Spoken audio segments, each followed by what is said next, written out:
It's time for SideScrollers from ScrewAttack with your hosts, Stuttering Craig. Die. Chad. I'm not having any fun. The plot's gone all to hell, and any second now, the outro's probably gonna come in and cut us off from whatever we're. And Professional Jared. I hope your pretty little hands aren't tired, because you're gonna make me a coat hanger. And now, broadcasting from the World ScrewAttack headquarters in Dallas, Texas, it's the SideScrollers. 3, 2, 1. Welcome back to SideScrollers on ScrewAttack.com. What's going on, everybody? Hey, I'm Stuttering Craig. I'm Chad. And I'm Professional Jared. I nearly messed up this week, but that's okay. It's been a while. All right, a week to be exact. So, hey, is everybody doing great today? I'm doing awesome. Yeah, everybody. You seem like you're energetic. You're happy. You're ready More to so than rock. you guys. I know. I'm good. Pissed. I got my Red Bull. I'm good. Wait, what? What? I don't know. I'm sure. Is it because we're matching? No, I legitly. Aw, you guys are so cute.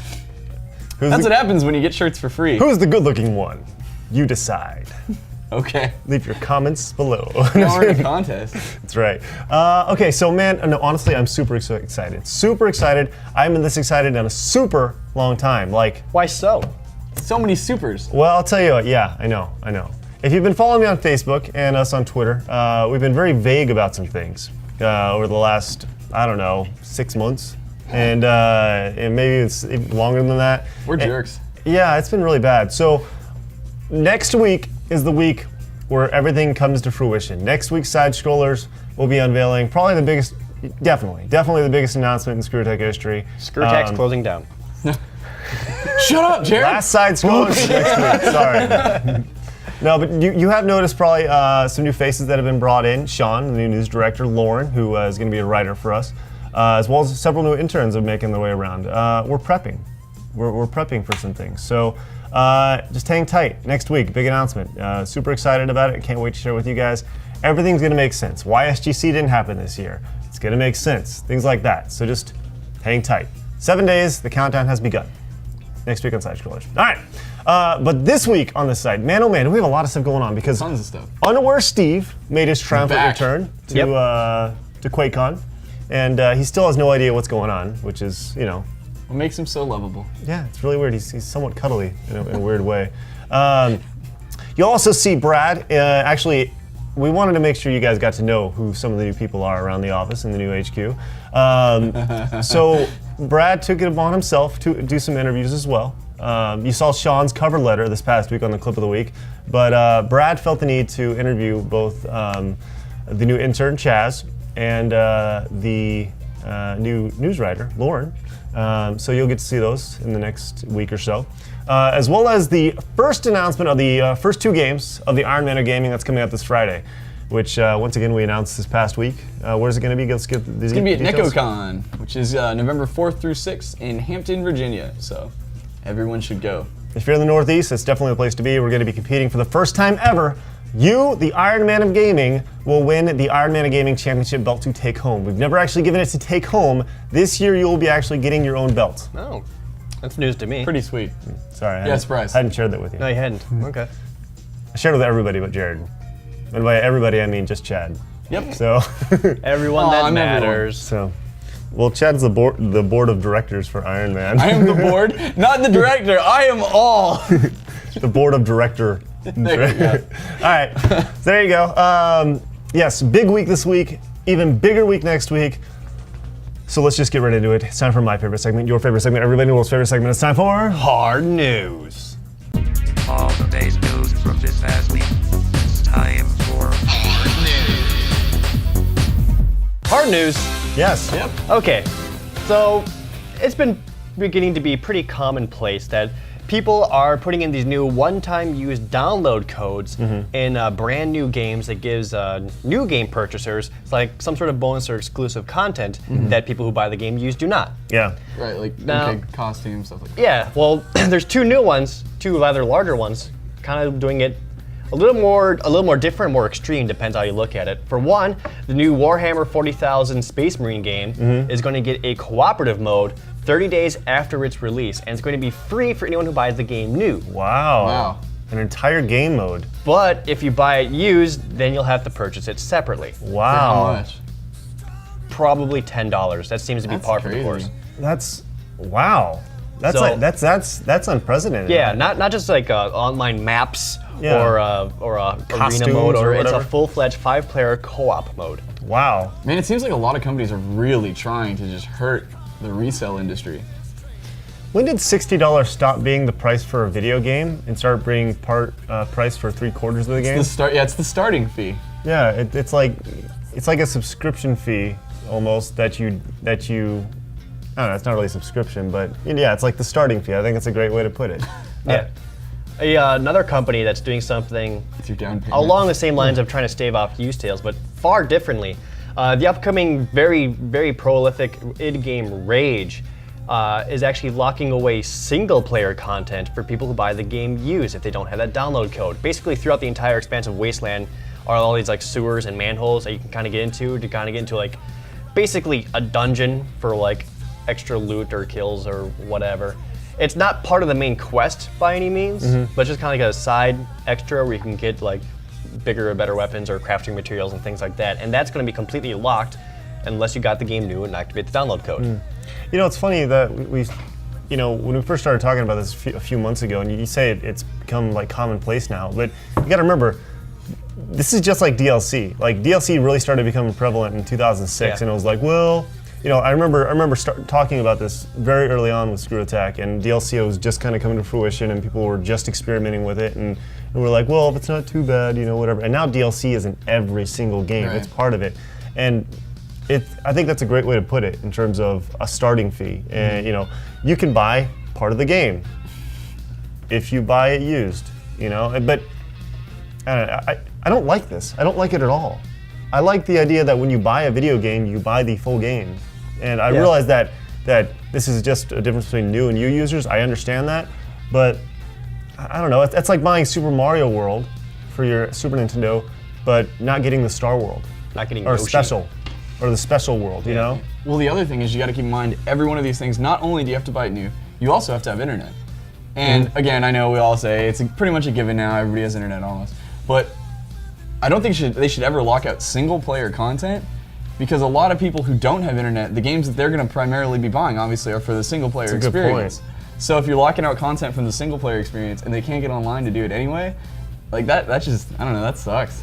This gives me kind of a nauseous feeling. It really does. Like, I don't like it at all. It makes me feel really iffy and gross. Now, this kind of ties into my second story, which comes from Epic, the people behind Gears of War 2 and 3. And they had actually had a little bit of an interview from executive producer Rod Ferguson. And they were saying that the one-time use codes that they included with Gears of War 2, they feel was not very successful. Basically, when Gears of War 2 came out, inside new copies of Gears of War 2, they had these flashback map cards, where basically there's one-time use download cards to get 5 free multiplayer maps from Gears of War 1, brought over into Gears of War 2. And he was saying like it wasn't as successful as they would have liked, so they will not be doing something like that for Gears of War 3. Really? Well, I think that's good, in that they at least tried it. I mean, they tried it. They experimented with it. It didn't work for them, right? Obviously. I think that if they were to re-release those as DLC, they'd probably have a different result. As like maps are huge in shooters. Yeah, especially if you were just to make it downloadable, as opposed to saying if you can only buy the game you can have these maps. Like if they just would have opened it up and said, here's the game, you can download it. And I realize once again that defeats the purpose of the whole idea of doing this, whether it's you want them to buy it new, but They were saying they had like two ways to kind of dealing with it. They said one way is to deal with demand, where we try and reduce people wanting the used version, which is what they tried to do with a flashback map flashback map pack. Flashback map pack. Yep. Now they're saying now it's really about how can we affect the supply of used games by trying to get people to get the new ones and trying to hold on to the new ones. So like all these people are trying to do all these different like used game stave off with these codes and all that, and Epic is saying like their first foray into it wasn't very successful. Yeah, I mean, great. I think it's great for gamers, in that Epic is saying no, we're not going to do this anymore. I actually think it's really good. Yeah. Especially if you're in the same boat as I am, and I think that's kind of, once again, I get it's a business, but I get that I like playing games too, and this is still a very new thing. Yeah. Like, this Yeah. really only became prevalent this year, where a lot Yeah. of people really started doing it. So we won't really figure out like how successful it is or what kind of results there will be probably for several months. Maybe after the holiday season, after all the games from there is when we'll really know. It just feels like game companies are being greedy. Like, I understand, like, DLC, again, it's business, it's a profitable market, but like, that's why usually you do stuff that's, I don't know, like costumes, you know, extra little stuff that if people want to support, you know, and spend a little extra money or want that little thing that's cool, okay. But like, when it affects gameplay directly, that just sucks. Yeah, it's, you know, I think the Super Mario analogy is a pretty good one. And like, if the new Mortal Kombat came out and they didn't include Scorpion. Yeah, Scorpion, exactly. They'd say, well, you know, it's only for new characters. You know, Yeah. it's pretty shady. So. I was having a conversation about this with Sean, our news director, this morning, and one of the analogies I had was like, the video game industry is really the only people out there who are so openly sore about used game sales and actively trying to fight against it that they just come off as whiny. I mean, at no point do you go to a dealership and buy used cars. Like, congratulations, here's your used car for $4,000. Oh, did you want the steering wheel? You only get that if you get it new. Yeah. Like, no one, like, I'm sure people buy more used cars than they do new. Right. But like, or even furniture stores or the like, no one's like they aren't trying to like actively combat used sales. So why are games industries bitching about it so much? Even like even the music industry, which is just in shambles right now because of the internet, and it has ruined the music industry in terms of actual sales. Even they're not as bitchy and whiny about. I mean, maybe it's because I'm not in the music industry, but you don't hear about it nearly as much. You know, people collect vinyl, they collect, you know, old tapes, they collect 8-track, they collect that stuff. Yes, 8-track. I was like, that's not really. People collect that stuff, you know, and you don't hear, you know, Universal and RCA pitching a fit. Actually, some companies are re-releasing vinyl and you know, such now. So Here's what I think it is. At least from when I worked at a video game store, we had a big emphasis on used sales. And the reason is because we make all of our money off of used Yeah. sales. I mean, because you make almost nothing off of new. And I understand that bigger companies like Best Buy and GameStop, they get a bigger price point discount, but still, like, they're gonna focus on used sales because they make more money off of used sales. So if, you know, the industry, like the developers, could make it at a more affordable price point, I think you'd see more an emphasis on new game sales. I think So- you need to. When you say you make more money on used games, I think you need to put that in perspective. And people don't know this. And once again, we ran a game store called ScrewAttack, right? So we need to put this in perspective. How much was a new game to buy at ScrewAttack? Oh, it's usually around $60, right? Yeah, and how much do we sell it for?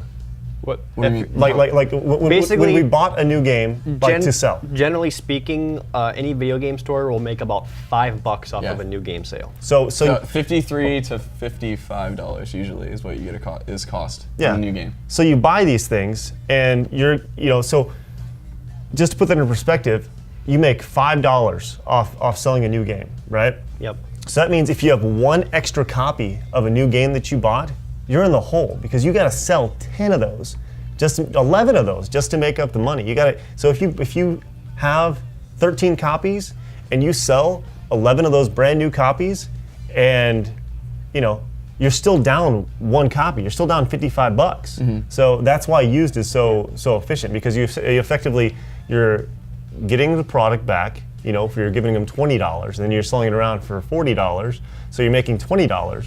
Right. You know, so that's why You it's make way more money off. yeah, it's way more efficient, which is why used games and GameStop and they put such a big emphasis on it. I don't think people realize that. You know, just you know, the business side of a game store is entirely driven off used product. Right. Entirely. Yep. So Last story. Chad, you'll probably care about this one. Oh, yeah? There's a new Counter-Strike. I heard. Yep, Counter-Strike Global Offensive was officially announced by Valve on Friday of last week. It's going to be coming out in early 2012 for Steam, PlayStation Network, and Xbox Live Arcade. Not a whole lot of details are known about it. Apparently it's going to run off of an updated Source 2 engine like Portal 2 used. There's going to be an emphasis on 5v5 play, I guess, for like competitions and pro gaming areas and things like that. New guns, new maps, etc., etc., etc. That's what I was really surprised about, the new guns. Can you run faster with your knife in your hand? Oh yeah. I don't know.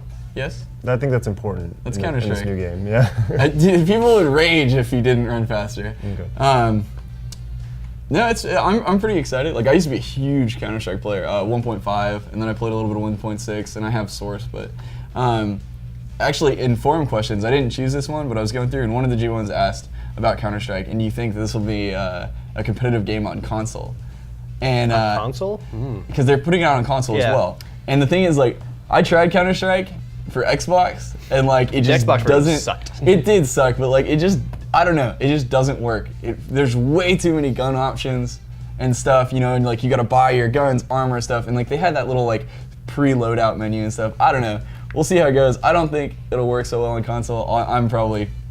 I think Counter-Strike's PC. legacy is really built off of its PC play. Right. Well, plus on Xbox Live and PlayStation Network, do you really think Counter-Strike's going to be able to like be more popular or be able to compete with something like Call of Duty or Halo? No, not at all. So I think it'll very quickly become one of the most played PC games. It's an Xbox Live downloadable title. Yeah. It's an Xbox. Put it in perspective. This is not Black Ops. You know, this is not Halo 3, Halo 4, Halo 7. You know, this is a downloadable title for XBLA and PSN. So. Yep. Yeah. Is that it? That's hard news. Very good. That is hard news for this week. Nice. So, middle segment this week. Jared. Yeah. There was some. We like to get feedback from the community, and we only like to bust out the topic wheel only when necessary. Yeah, I actually found a topic I really liked in the site ScrewAttack forums on our website, screwattack.com/forums. There is a topic called Middle Segment Suggestions. Forgot www before that. Whatever. And HTTP. You don't need that anymore. / You don't need it anymore. www. If you actually go to this middle segment suggestion topic, you can post your own suggestions, and I will look through it, and I find one I like, and I'll put it on here. And I found one I liked. This one comes from G1 Unknown Proto Man, who would like for us to talk about strategy guides. Well, now you're known. Nice. Fondest memories of strategy guide usage, whether it was to get past a certain obstacle or find a hidden secret, how you came about them, your first strategy guide, etc. Man.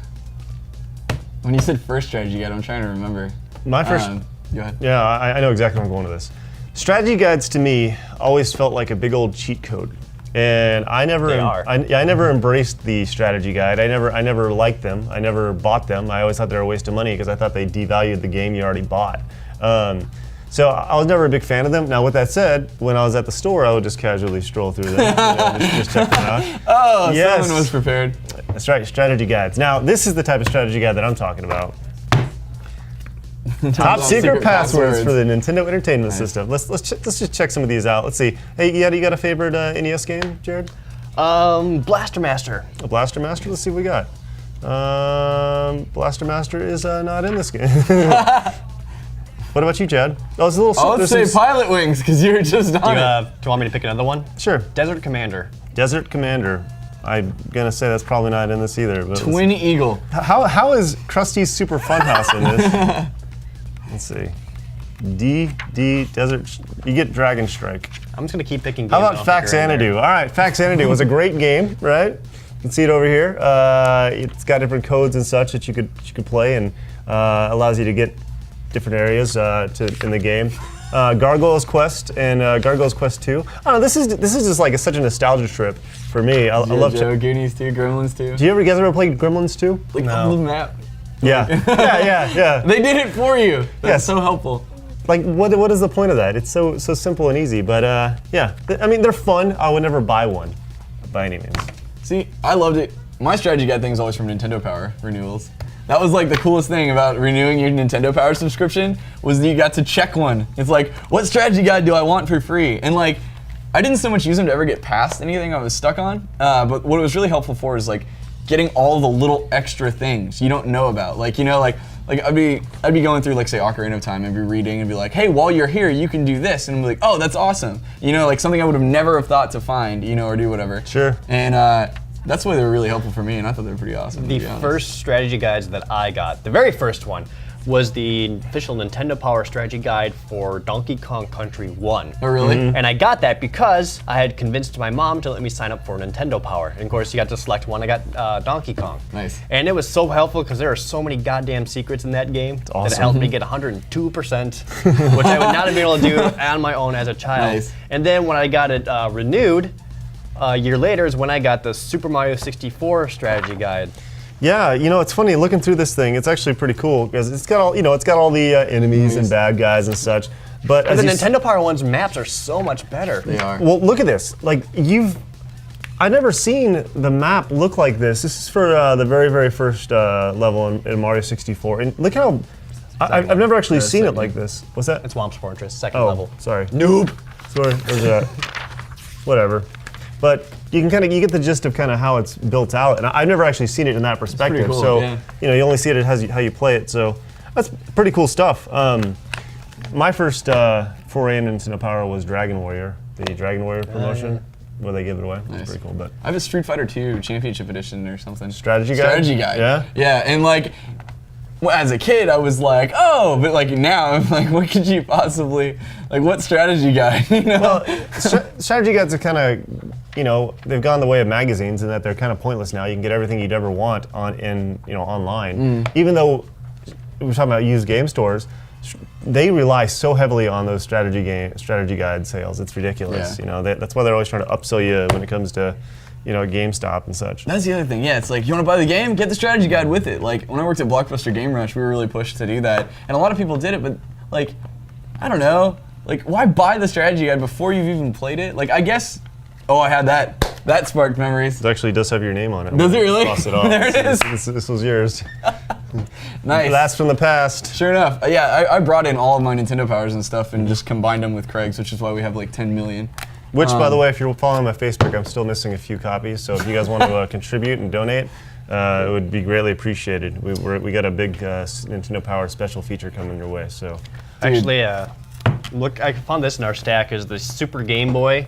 yeah, Not really a strategy guide. Well, kind of is. I remember getting this for free when I bought a Super Game Boy from Walmart. They just gave me one of these.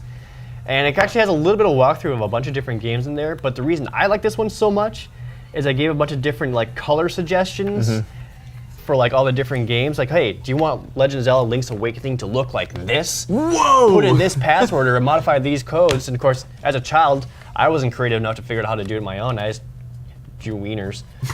But it's okay, yeah, I want it to look like this. So here's this code to make it look like this. Oh, that's awesome.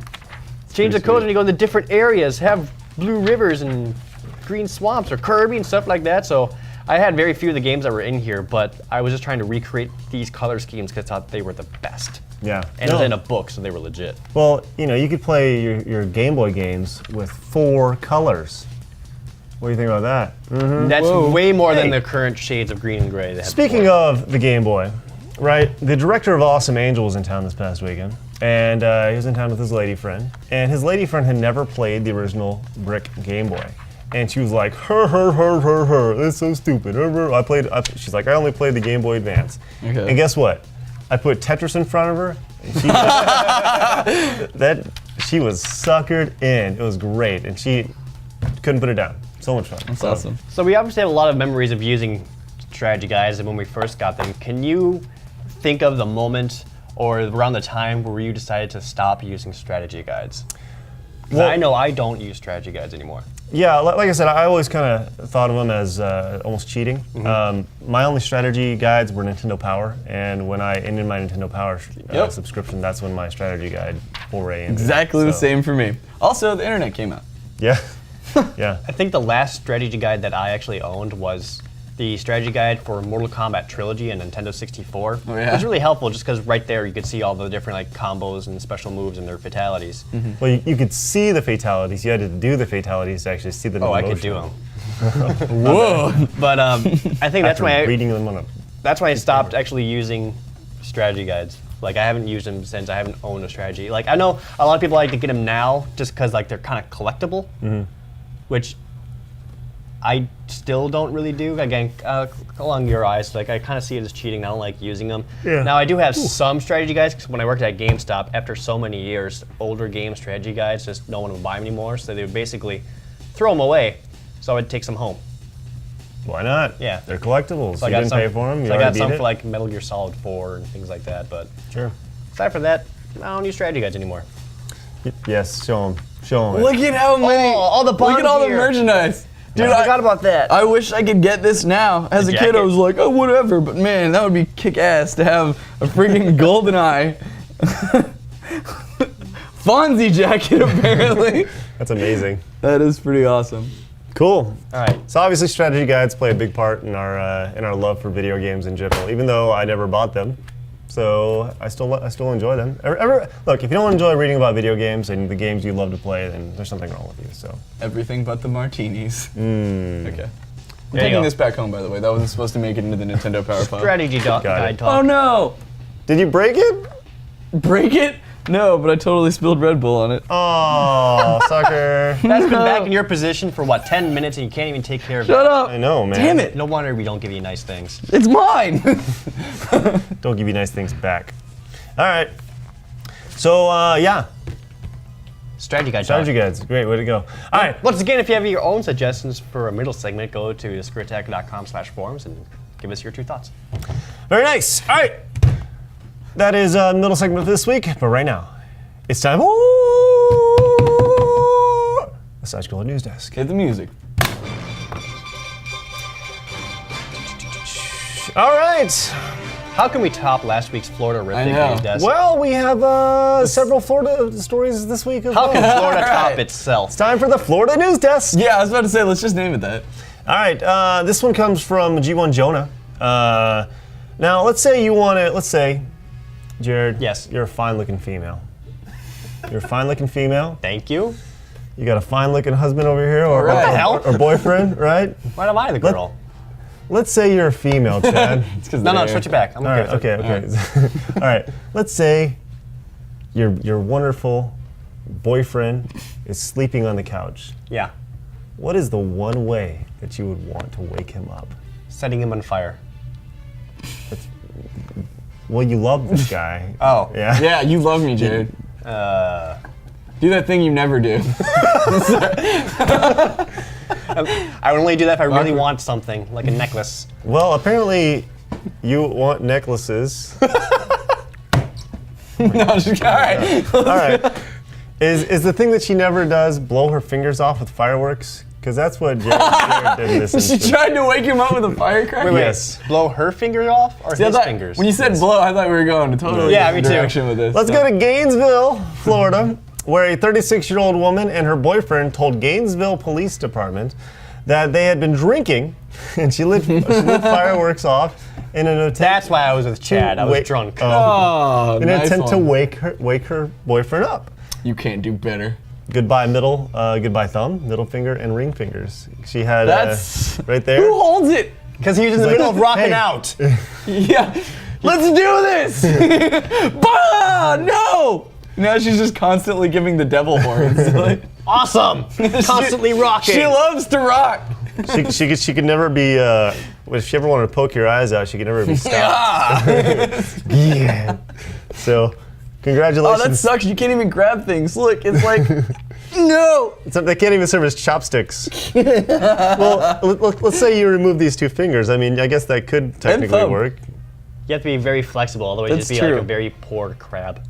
What horrible people. Anyways. Anyway, See- rock on, lady. All right.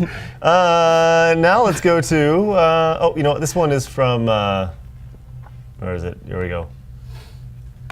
This one is from. Yeah, this is bad. G1 DJ for the win. DJ FTW. This one is pretty bad. A man is dead.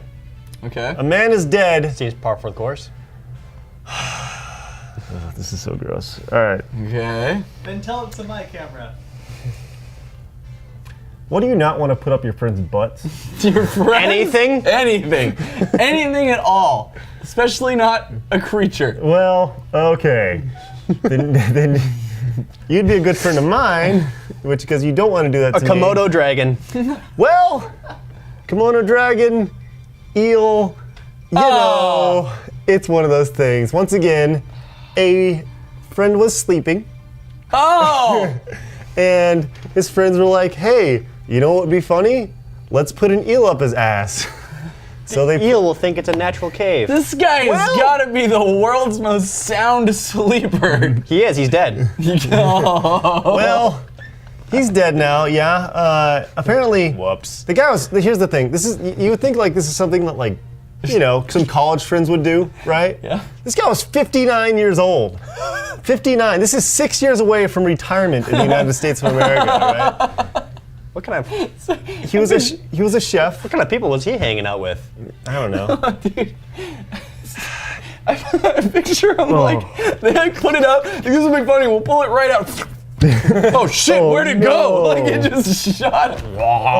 Yeah.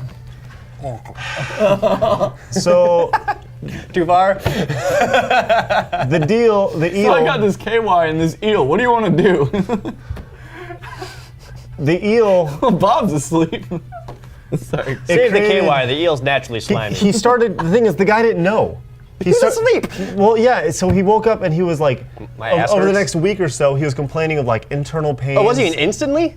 What's that? No, it wasn't instantly. It was like They over the didn't next tell week. him? He found out later on. I mean, so he had abdominal pains, dehydration, and a great deal of anus bleeding, which is not very fun. And an eel in his stomach. Well, so doctors were mystified. They didn't know what the deal was because his friends hadn't told him.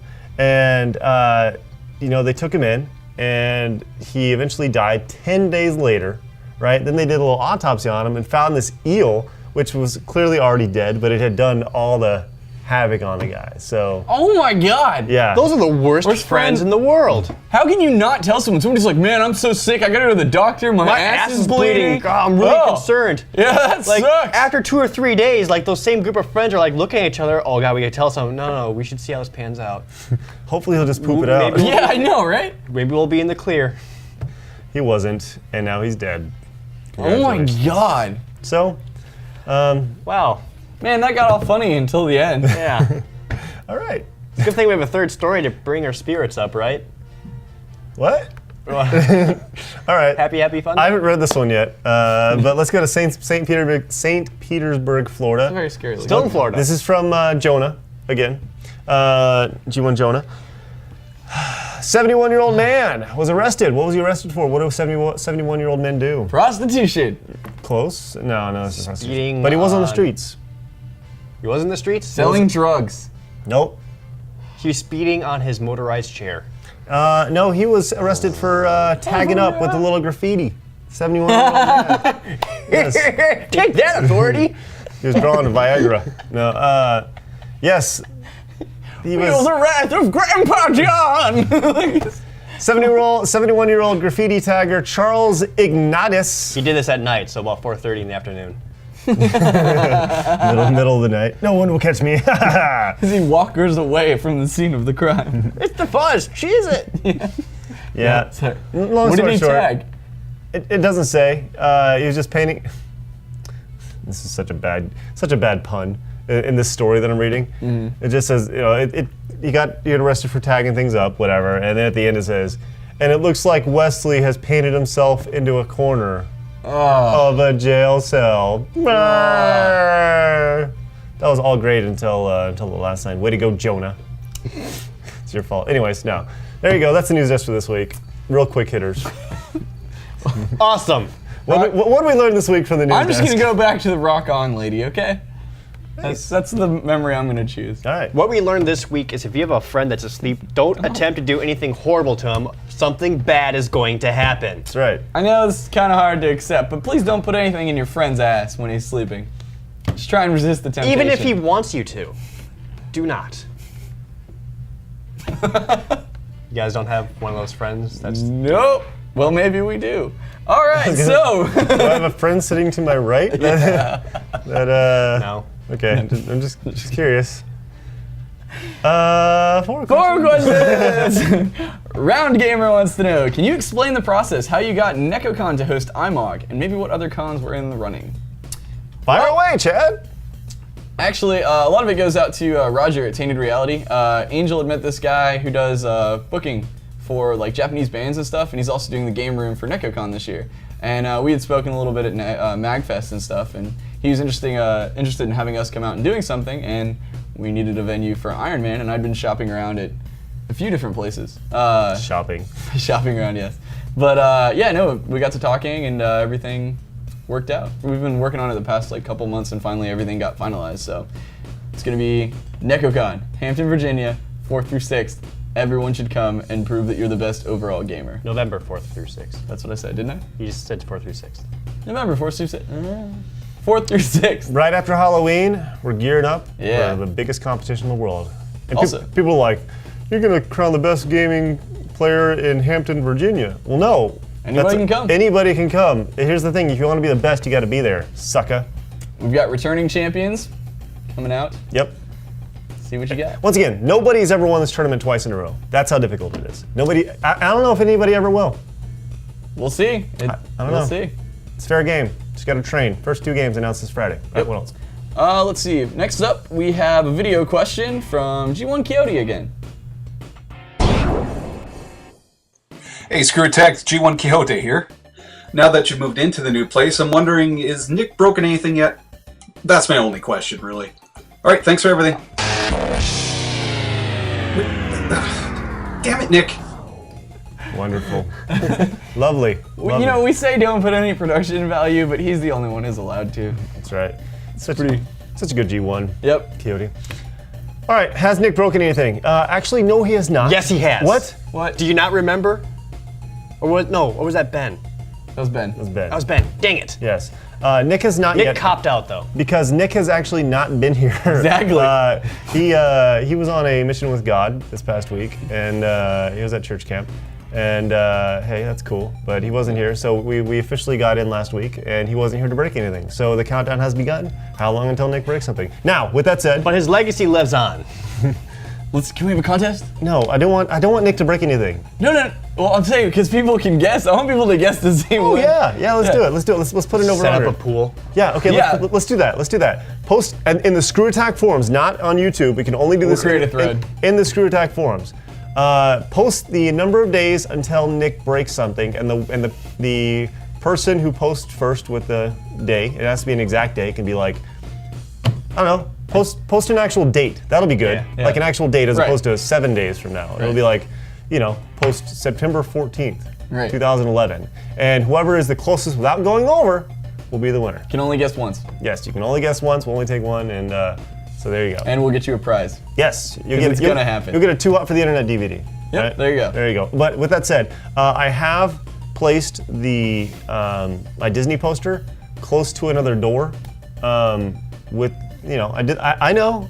Why? Listen, I did it on purpose because I want Nick to learn his life lessons. That he has to be respectful of property. But you're like gonna kill him if he does that again. I may choke him out.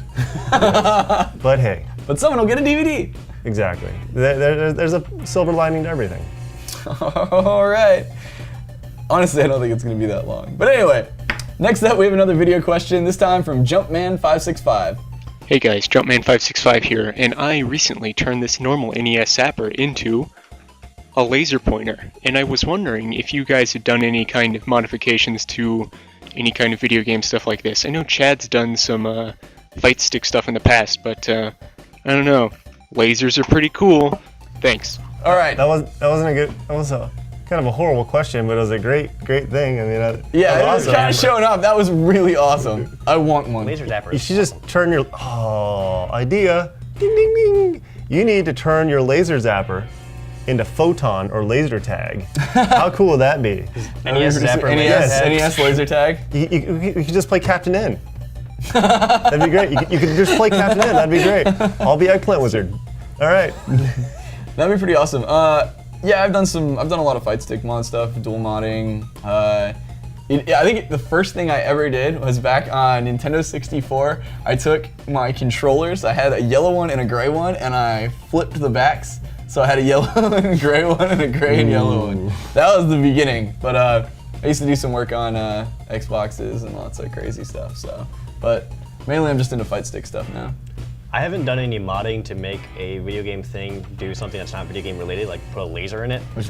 But I have just recently modded a Super Nintendo to play import games, either PAL or from Japan, and then actually had to also put mod in a Switch to play specific PAL games. So I actually had modded an American Super Nintendo with the import stuff and a Switch in order to play Terranigma, which is an awesome action RPG that was only released in Europe, but the copy is French.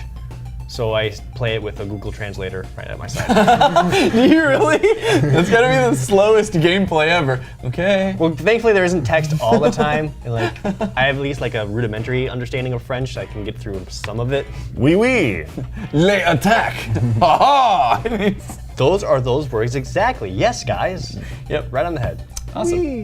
Well, then we don't need a translator. Baguette. Sorry, French G1s. Next up, we have another. This time, man, I'm like all getting tongue-tied. What do today. you got? But Side Smash has a question. If there was any video game franchise you would like to see Lego-ized, what would it be? You know, this is the first thing that came to mind.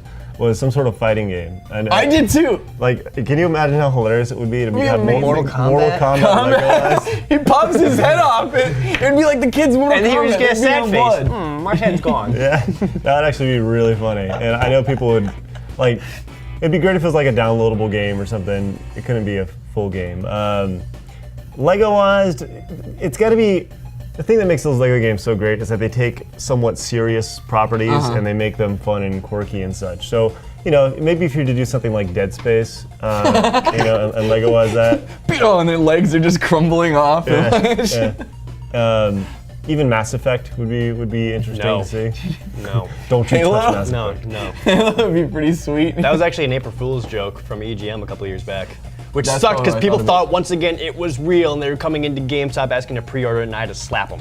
That sucks. That's awesome. I think Lego Donkey Kong Country would be really cool.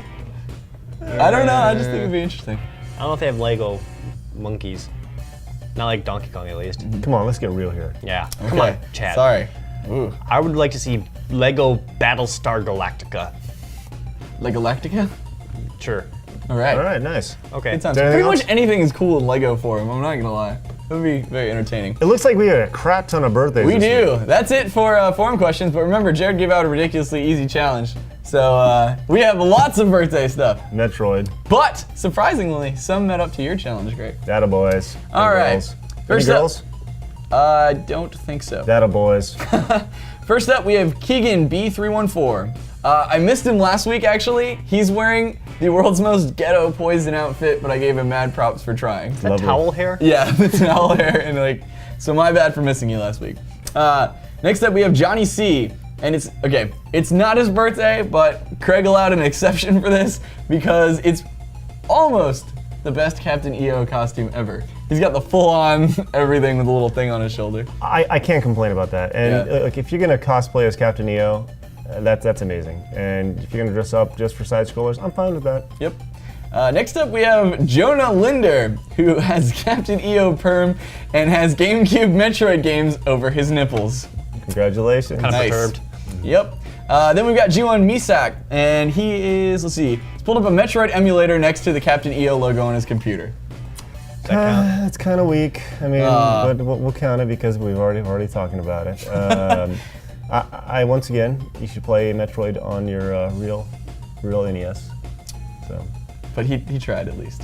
Yeah, firing. good try. Next up, we have Firing Malaser, who has Metroid on the TV in the background, and he's showing off his groom's cake. Because remember, way back, That's an awesome cake. way back, he asked us to design his groom's cake. Yeah. And we did. And Oh wait, that's this it. guy? That's it. Yeah. Awesome, man. That's great to hear. And so happy birthday. And Let's see. happy groom's cake. Yep. And then next up we have Kratos567, who's holding up Super Metroid Kart, and also has a drawing of Samus that he did, which is pretty good. Wonderful. Yep. Then we have Jake Andrade, who has, he's probably the best one.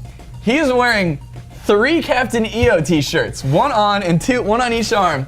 In the background, there's a Captain EO poster, and in his mouth, he's holding an NES Metroid cart. It's pretty hardcore. The best part is, the front shirt he's wearing is the premiere weekend shirt for Captain EO from 1986. That's what I'm talking about. Mad props, dude. That's what I'm talking about. Man, that guy, mad skills. And he was like, when he heard me go, next week, Captain EO, he was like, what? Yes! Yes! Finally! Validation for holding onto this shirt for 25 years. Yes. Congrats on existing, everybody. That's great, dude. Super congrats. All right, very good. So are you ready for next week's assignment? Oh yeah. All right, very good. All right, so as you know, we're going to be making a pretty big announcement next week. and you know we're very excited about that. So what you need to do